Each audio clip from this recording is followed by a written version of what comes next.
Sicuramente Venezia e il Veneto, come tutto il territorio nazionale, beneficia e beneficerà di iniziative più di carattere generale che il Governo ha preso anche in occasione dell'ultima legge di bilancio, dove ha previsto degli stanziamenti aggiuntivi per alimentare, proprio il fondo assunzioni, per alimentare assunzioni straordinarie tale da coprire il turnover e andare anche oltre. Si tratta di immettere personale con maggiore vocazione operativa, personale di giovane età rispetto al turnover con i pensionamenti. Parla di risorse e assunzioni straordinarie il ministro all'interno Matteo Piantedosi, impegni importanti presi di fronte ai diversi rappresentanti delle forze dell'ordine, ringraziati anche per la gestione della manifestazione degli anarchici sabato scorso in Laguna, a sostegno di Alfredo Cospito e di Joan Sorroche, l'attentatore del K3 a Villorba, esplicito poi il riferimento a una delle zone più calde di Mestre e dell'intera regione.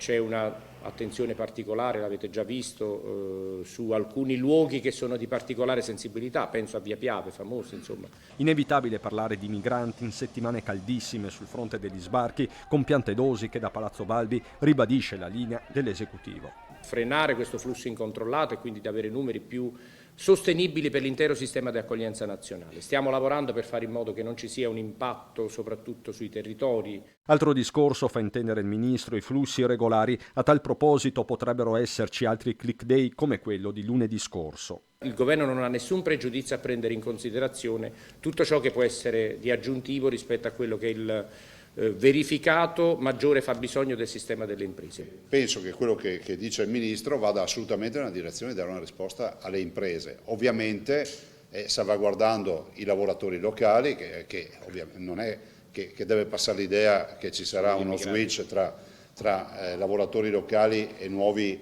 lavoratori. Tutti i nodi affrontati nel giorno in cui Viminale e Regione siglano il protocollo per l'attuazione in Veneto del nuovo numero unico di emergenza europeo, il NUE 112. La transizione verso il nuovo regime durerà qualche mese. Noi abbiamo voluto fino in fondo avere una progettualità come un abito sartoriale, visto e considerato che noi portiamo in eredità un 118 che è un fiore all'occhiello a livello internazionale e dobbiamo essere efficienti come prima.